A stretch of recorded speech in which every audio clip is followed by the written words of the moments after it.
Welcome back to Crafting a Meaningful Life. I have a confession to make this morning. It isn't very often that I show up on a podcast and I am like dumbfounded that this person is older than me. Almost all of them are younger than me. And if there is someone that is older, they look older. Almost all of my guests are like, "Oh my gosh, Mary, I can't hardly believe you're 72. You look so fabulous." And so when we got on this morning with my guest, the first thing we did was play the "How old are you" game. And she bet me that she was older. And I said, "No, I think we're the same." And sure enough, the woman that I had facing me on the camera that looked younger than me is 80. Now, are you ready for the secrets of life and how did she get there? Because, I'm like always in pursuit of that. I'm in pursuit of the things that craft a meaningful life for me. And this woman has got it. If I can be her in 8 years, dang, I am listening today. So welcome, Vicki Gold to the podcast. Thank you, Mary. Who is this person? I got to It's meet you. her. Oh, no. Thank you. We even did this thing where we held up our arms. We're like, who's got the best arm? You know what I mean? You were like, look at that. She no flabby skin. She's amazing. Oh, Vicki. Really, I'm being serious now.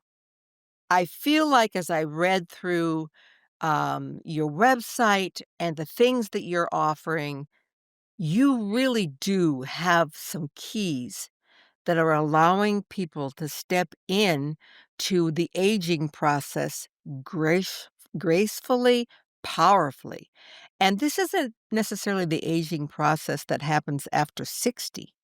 This is the aging process that happens really, truly at birth. And we get serious about it after age 30 and really after age 50. If we're And smart. if you don't pay attention now, I can tell you, when you get to our age, they're not going to be happy. So let's start with your physical therapy and what you do there. You have a master's degree, all those kinds of things. I want my listeners to know all about you. So, first of all, I am a retired physical therapist. I was in the field either with hands-on with patients or clients, or I also had opportunities to work in the academic setting. And what you may not have heard, Mary, was that I had directed a physical therapist assistant program at LaGuardia Community College in New York. Ah, Um, and just a real quick background, I chose the field of physical therapy when I was 15. I had had exposure to a younger brother who was developmentally disabled, and a girlfriend who was one of the last victims of polio oh, before or as the vaccine was being rolled out. And finally was at a camp that was visited by a camp of handicapped children. I was completely at ease with them, and the counselor said, "Have you considered physical therapy?" And the rest was history, Mary. wow, that's beautiful. And of course, you and I know what life was like before the vaccine and Mm. and how it just completely changed the lives of children who were being put in wheelchairs at young ages. Iron lungs. Iron Iron lungs. lungs, Girl, they couldn't breathe, yeah. so many problems, and we Mhm. eradicated it. And so this is not gonna be a political podcast, I promise, but I am a pro-vaccine person because we have both seen the other side. Yeah. And, I've been blessed to be healthy and not afflicted by some of these things that were preventable. End of that story. Yeah. Uh, on the other thing, as far as my background goes, I don't know if you would ask specifically about that, but over the years, as I was practicing physical therapy, of course, I did all the continuing education. I was very eclectic in my approach. Some people like to specialize. I like knowing a lot of things. But the other thing is I started taking a lot of trainings in yoga, Tai Chi, Pilates, Alexander Feldenkrais Ah, techniques. So, what you and I are going to be talking about is the systems I created out of this extensive background. I love that. I love all of that, Vicky. So you in your physical therapy journey, you obviously worked with a lot of people. In fact, I'm in physical therapy right now because I had hand surgery to correct some rheumatoid arthritis in my hand, and I'm just getting back so I can almost make a fist. It's been a Okay. journey. I'm not going to do this hand I was, but I can still make a fist with this hand. So I'm still working there. Yeah. But you get one-on-one work with people in their problems and how they're struggling, how they and I bet you can tell when you start working with someone, do they have what it takes in here to come back? Because I think a huge part of this is a mental piece. It's not just a physical piece. So let's talk Oh about your my goodness. experience with that. Oh my goodness. I didn't know. Yeah, it makes sense that we go there. And in the days that I was trained, taking, being aware and learning how to integrate the psychological aspects of, shall we say, recovery, was just not a big part of our Right. training. Nowadays, there is something called biopsychosocial, and I'm thinking, man, I was doing that way before. And so, examples that I have of where I kind of stepped out of my formal, what was formal training in those days, was a woman when I was living and working in Brazil who was a young mother, and she had been in a car accident and she was paraplegic. And you would expect that this would be the kind of person who would be the first one into the exercise class that we had for paraplegics. And she didn't go. She didn't go. She didn't go. And finally, I pulled her aside and we had a conversation in my broken Portuguese, her broken English, about the fact that as a Latin woman, uh, she felt that she could no longer be the kind of wife that her husband might Ah. expect. And there was nothing more for me to say or do except get to the psychologist, talk to the psychologist. But she just having that little conversation and having her be able to express her concerns, her fear about what her disability was doing, she became a cheerleader in the class. That's one story. Do you wanna hear another? I love these stories about people whose mental abilities and emotional strength allowed them to come back from a physical injury. I have 2 wonderful stories then. One is a lady who had had a total mastectomy, for cancer, and when she got to me in physical therapy, she had never looked at her scar, she had never touched it, she had done Ah, minimal as far as the exercises that are recommended to get back the range of motion. Long story short, we had a conversation. It seems her daughter was berating her for not doing her exercises, and I again, stepping outside of my comfort zone in a way, I spoke to the daughter, and to the mother, who I referred to a therapist, a psychotherapist, and by the end of our time together, her scar was much better. She was touching it, she was doing all the exercises. Had we not had that conversation, who knows? Eh, and then the last one, yeah, which goes back to something that you and I spoke about, before you started recording, has to do with what I call forbidden words, yeah. and I didn't tell you the story related. You wanna hear that? Yes, yes, because it has to do with that forbidden word, "We shall ever be spoken." Well, okay, so here we go. a woman, a very senior lady, was wheeled into the physical therapy gym for the first time after she had had hip surgery.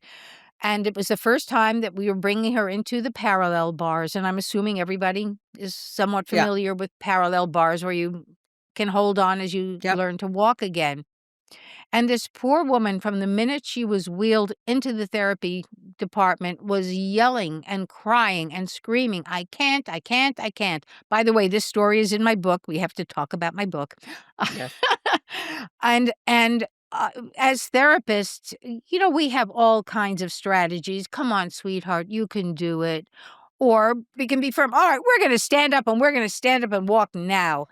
And none of my strategies was working with this lady. None of them.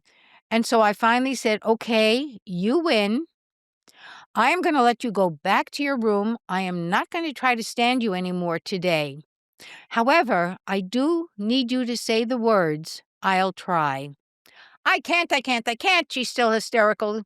"I promise you, I will let you go. I will not try to stand you again. I will let you go back to your room. I just need to hear the words, 'I'll try.'" And eventually, this little voice, you could barely hear it, said, "I'll try." I said, "Good. Now I'm going to keep my promise and I'm going to let you go back to your room." And I was getting ready to unlock the brakes of her chair. And then something made me say, "Well, would you like to try?" The head nods, yes. I barely help her to stand up. And the next thing you know, this woman walked the full length of the parallel bars, turned around, walked back again, turned, and sat down. So if you ever need to, if you will, or ever doubt the question about our self-talk and how powerful our self-talk is, whether it's positive or negative, that's the example. I love that, Vicki. As I talked to you about, I had this hand surgery where they replaced 3 of the joints, rebuilt Wow. 2 of the knuckles, and I was an everyday woman at the gym. Every other day cardio, every other day strength training. And now it has been 3 months since I have done any strength training. And I was starting to get that, I don't know if I'll ever get my hand to go around a weight again. I don't know if I have the strength in my hand to hold it. When the last time before I did this, I dropped a 35-pound weight on my foot because I didn't have the Oh, strength. And I said, "Well, John," my husband said, "Do you think you could hold 5 pounds?" And that part in me was like, "Well, I'm not going back to 5 pounds. Don't be ridiculous." Do you know what I mean? I said, "At the very least I would do would be 25." And it's like, "Mary, you're starting over. Is your pride gonna get in the way?"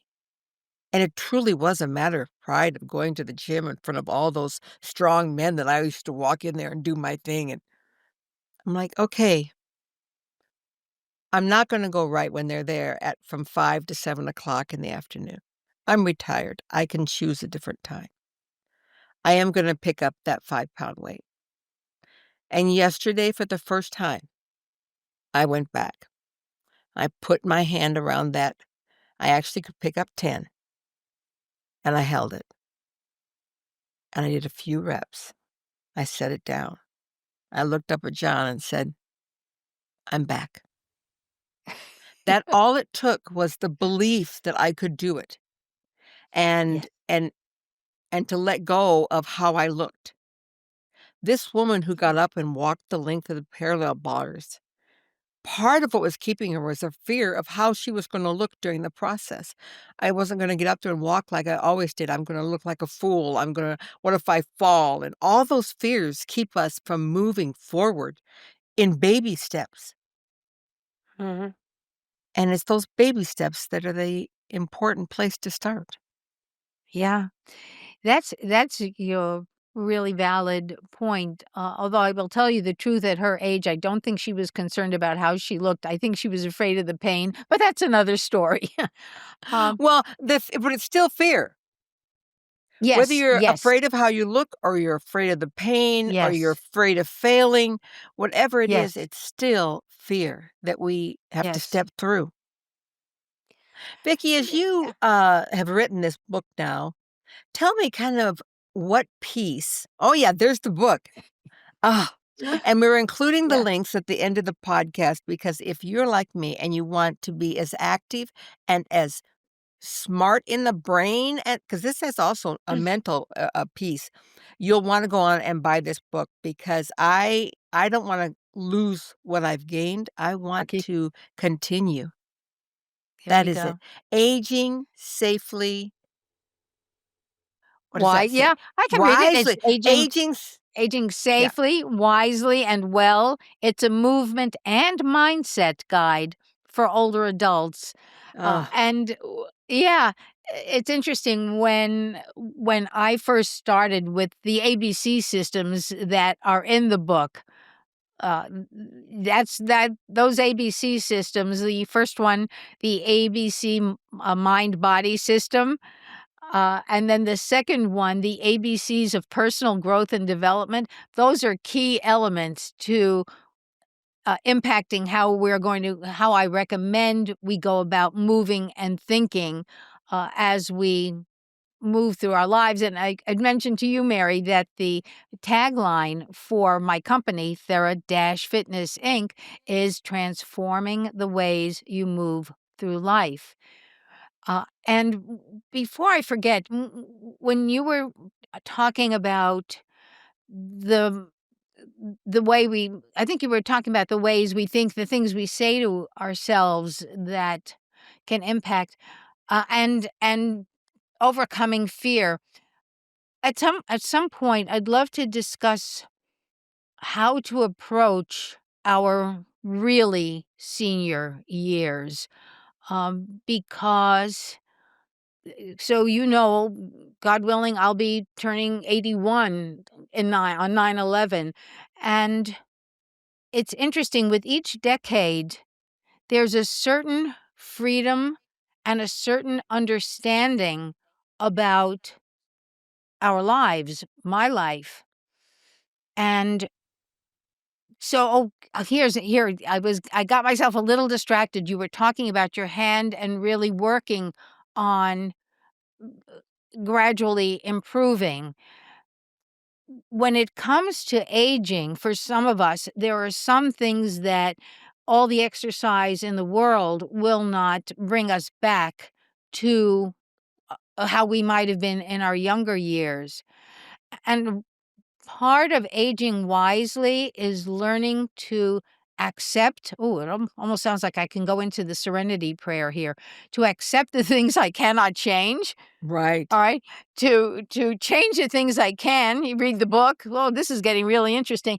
Yeah. Change the things I can, and then the wisdom to know the The difference. difference.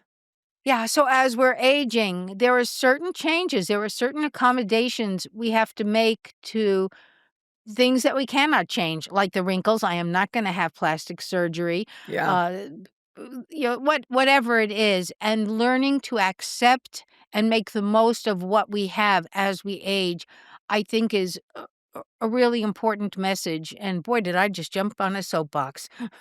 Well, I love your soapbox. I love it because um, I do think that as we age, there is an acceptance piece there of the season of life that we are in, for sure. And that my goal is not necessarily to get back to that 35-pound weight over my head, but my goal is to be my very best, and whatever Yes. that is at this Yes. point in my life. What things does your book cover things that women at any age can begin to embrace now so their senior years can be a happier, joyous place for them? So this is actually where the ABC mind body system comes in.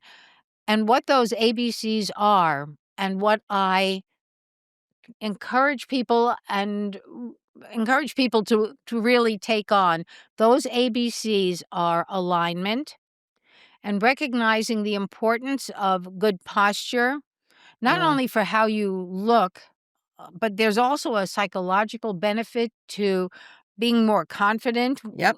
There's that mind-body connection. You look more confident, you tend to feel more confident, so that's another advantage of good postural alignment. And then, of course, there's the reality that our lungs, our internal organs function better when we've got better alignment. So that's the A. The B is breathing. And I Uh, always say, look, you don't have to think about breathing, it happens automatically. However, if you start doing what I call conscious breathing, where you yes. now use your breathing as a tool, most often people are going to use it as a tool for stress reduction.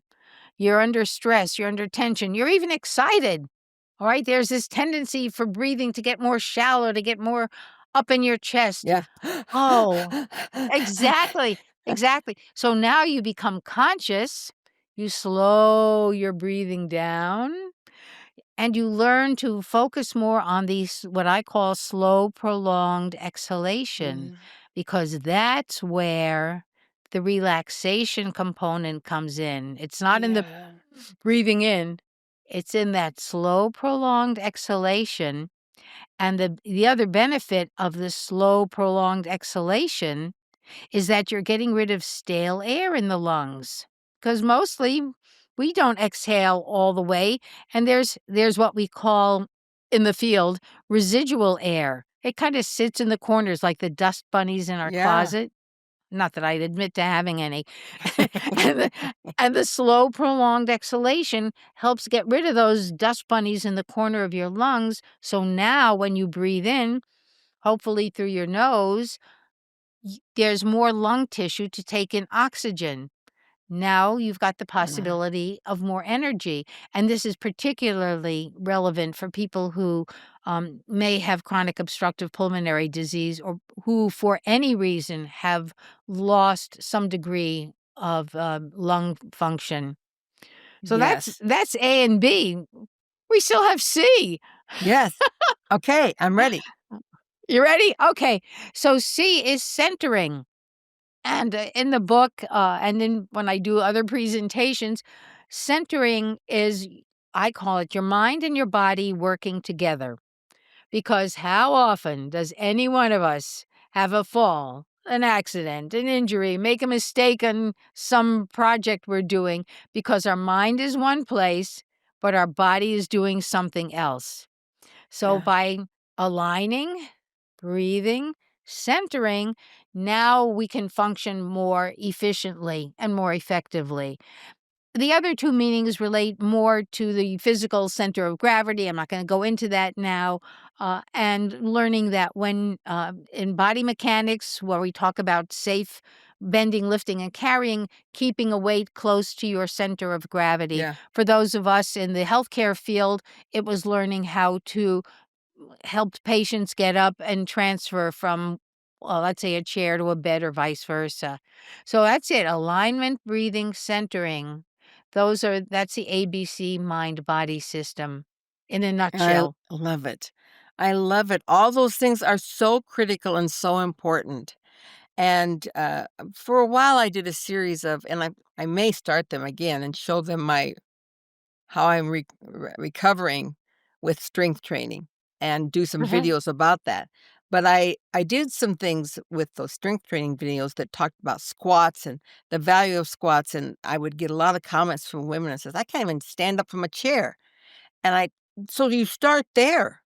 You start with being able to stand up hands free and scoot to the edge of the chair, okay? And then use your momentum, and then eventually just use your quads. And if you need to, push off a little bit. But how many times have you been on an airplane where the person behind you had to get up and they grabbed a hold of your seat and yanked up so they Yeah. could stand up, and you're like, "Wow!" Whiplash. Whiplash.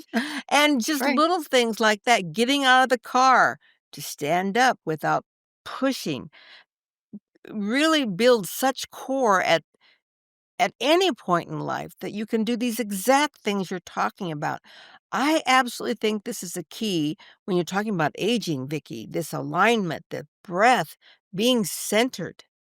I want you to talk just a little bit W more Hey, about hey, hey, this. hold on, if I may, before we go on, Yes, talking because I think I know there are research studies about the relationship between our ability to sit and stand independently to aging well.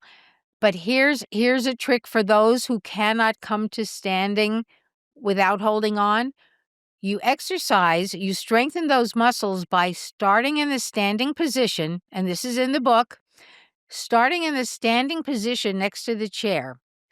And you slowly bend from the knees, you push your hips back as if you're going to squat into a sit, but you I'm don't doing go it all the right way now. down. I'm doing it in You my chair. I'm s you go right, you like, go only as far as you can before you feel like your muscles are gonna give out, and then you come back to standing.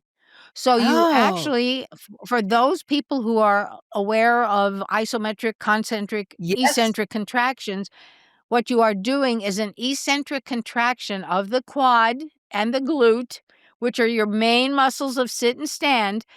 And so as you go from standing and you ease your way down to sitting, but you don't go all the way, come back up again.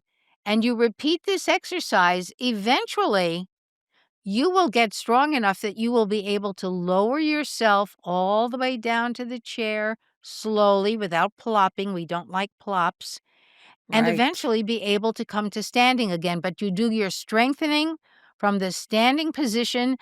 And what one of the other things that I emphasize, oh boy, Mary, you got me on a roll here. One of Well, the other I things am I really emphasize is interested, so keep going. okay, so um, is recognizing that some of us are not into exercise like Mary is. I'm one of those people. I'm like I love exercise. I could sit and watch it all day, Um, but But learning tricks that you can do, like becoming aware of your alignment, your breathing, your centering, and then slow motion. So what we talked about in returning from stand and going from standing to sitting, we're talking about using slow motion. You can do this every time you have to get up, sit down from a chair. Hopefully you're not spending too much time on the sofa or the recliner, on the toilet. You gotta Yeah. sit and stand in the toilet. Practice your sitting standing there, and I said the word sit and stand. So, that is such I love that. This is all in the book, because what I do, I pretty much am very much self-taught. I didn't go to school for this. I took a couple coach classes, to learn about different exercises and things, but then I Uh-huh. just kinda learned what worked for me, and that was so I started with sitting and then standing up because I couldn't do that when I started. I probably didn't Yeah. mention that at age 50, I was 284 pounds. I did see that on your website. Yeah, Amazing what you've done. That's a yeah. whole other story. That's a whole other story, but I'd so have I to did interview you. but that idea of starting in the standing position and then easing down, I can actually feel those muscles engage to the point where I feel like I'm gonna have to flop and then coming back to standing. I I think that's a great concept, Vicky. Mhm. I'm gonna just start doing that. And you know what, Mary? There was another person that I was fortunate enough to interview with, and her focus is on people who are overweight, maybe morbidly obese. And I just want to take a moment to, if there's anybody like that who's listening to this podcast, y- you can start your fitness routine lying flat on your back. You probably need some pillows or a wedge, because most heavy people cannot tolerate lying on their back. So you have a Right. wedge to prop you up a little bit. If somehow somebody can help you get a large round bolster under your knees Under your and knees. just moving your arms, just straightening your legs, just pressing down on the bolster with your knees so your butt tightens up a little bit.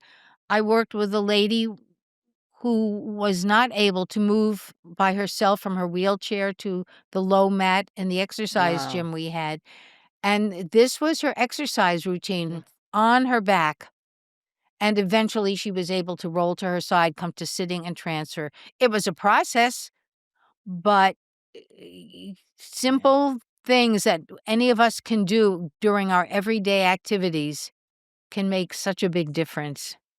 Thank you for saying that, Vicky, because I think the mantra that I put out all the time is that nothing is impossible.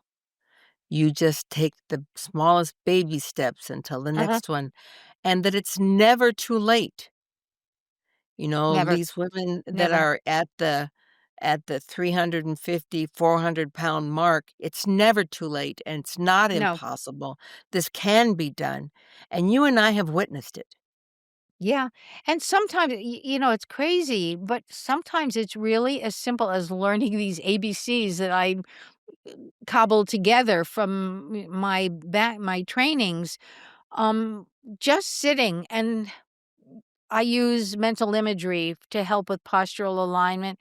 Just sitting, and you can do this, Mary, while we're doing it, while I'm Okay, saying it, okay. and just think lengthen, and you can close your eyes so your body just responds to the words lengthen, and just feel your core muscles engage. Don't do anything, don't make anything happen, but just think lengthen, and then think open, and feel the muscles in your neck and shoulders just release, and your shoulders drop kind of down and back. And then a lady in one of my presentations said, and make space in your chest. So here Mm, we are lengthening, we are opening, shoulders are dropping down and back, we're making space in our chest, and then we let the chin retract and the crown of the head rise up. And here we're just sitting, but we have done a core conditioning exercise. While we ah, stay in that position, we turn our attention to our breathing with the focus on the slow, prolonged exhalations. Breathing in through the nose, letting the midsection expand. This is very difficult for a lot of women, especially because we're so used to holding our stomachs in. yeah, But for I am. yeah, yeah. But breathing diaphragmatically, which again we talk about in the book, why it's so valuable. It's your most efficient way of breathing. So a lengthen, open space in the chest, chin retracts, crown of the head rides up. Breathing in through the nose, midsection expands, slow, prolonged exhalations. And now you center on whatever it is that you want to focus on, whether it's a movement activity, some other project, whatever it is, or nothing. Maybe just Mm, positive meditations. So that to me is the key to any fitness and wellness program is just making the these breathing. ABCs part. Yeah, make them part of how you transform the ways you move through life. That 3 breath process I do in the morning when I put my feet out before I put them down. I sit on the Uh-huh. edge of my bed, and I do that, and then in the morning when I'm in the morning sun, I do it. And then anytime during the day when I feel like and you can feel it, that breath is right here, up here, and that's tension, and then So let stop, it go. 3 prana breaths, Well, I'm ready to go. well, now you do, but now you're going to do a line breathe center. Let it go. Yeah, I You're gonna, like that. I love the alignment. I uh, Women that I have worked with this breath and the deep breath, you are absolutely right. We are so used to, as women, holding that gut in. We don't know what that's like to expand that lower area mm, of the diaphragm and right. our lungs and to let all those I love the dust buddies, dust babies everywhere, to let them out and to Yes, get rid really of them. wow. Yeah. Think how And long I have some of to that tell you, air's been in there. Blah. this is kind of funny, but somebody who had heard me do a presentation recommended me to her boss, and her boss hired me to do a 15-minute meditation break. I said, "Okay, you're willing to pay me to do a 15-minute break." And I actually did create a written meditation with pretty much the words that we've used just now. And I said, "But how do I tell somebody to meditate and center? I mean, how do you do that?" And my husband, God bless him, he said, "Well, think of your center of gravity, below the belly button." And I wound up integrating that center with breathing. Breathe down to your center, which kind of gets Ah, you letting go, another way to reach it.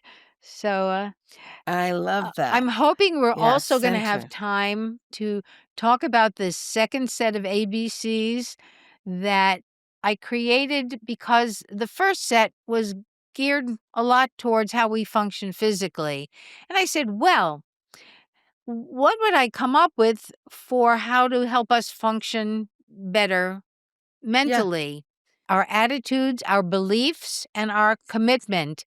And in the book, what I suggest is that each one of us take a time to look at attitudes we have that are positive, that support us and empower us, attitudes which are usually related to our self-talk that may Right. not be as positive as supportive.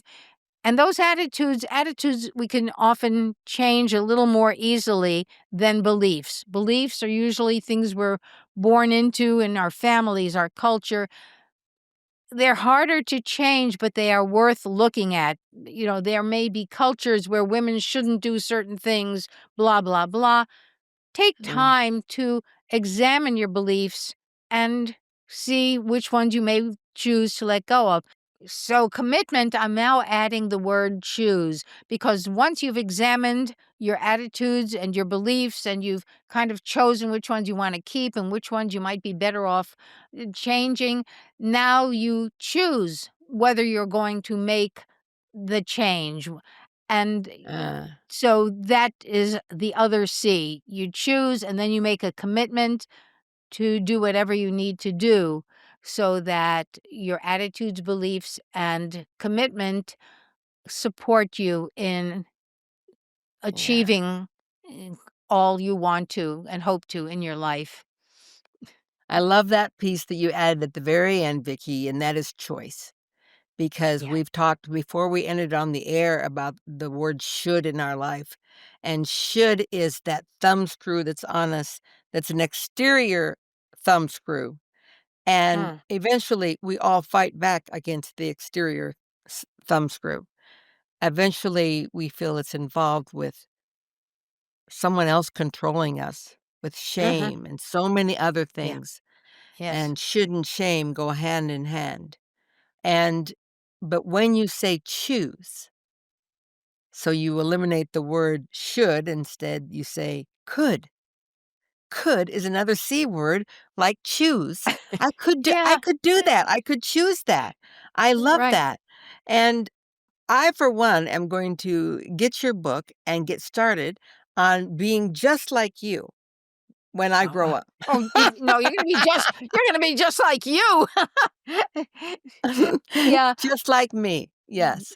And Yes. that is falling in love with yourself all over again and knowing what you have to offer to yourself and to the world. And this Mhm. piece that you're offering at now almost age 81 is absolutely phenomenal. I can't wait for people to find you and to follow you. All the links are at the end of the podcast, as well as how to get your book. And Yes. perhaps I will see you in North Carolina. That would be awesome, or also you will be back in Moab, who knows? Come But back to Moab, we'll hike we together. loved it, and we loved it. Well, Oh, thank you thank you, so Vicki, for much, your piece and helping us craft a meaningful life. and Namaste. thank you, Mary. Thank you so much. Crafting a meaningful life.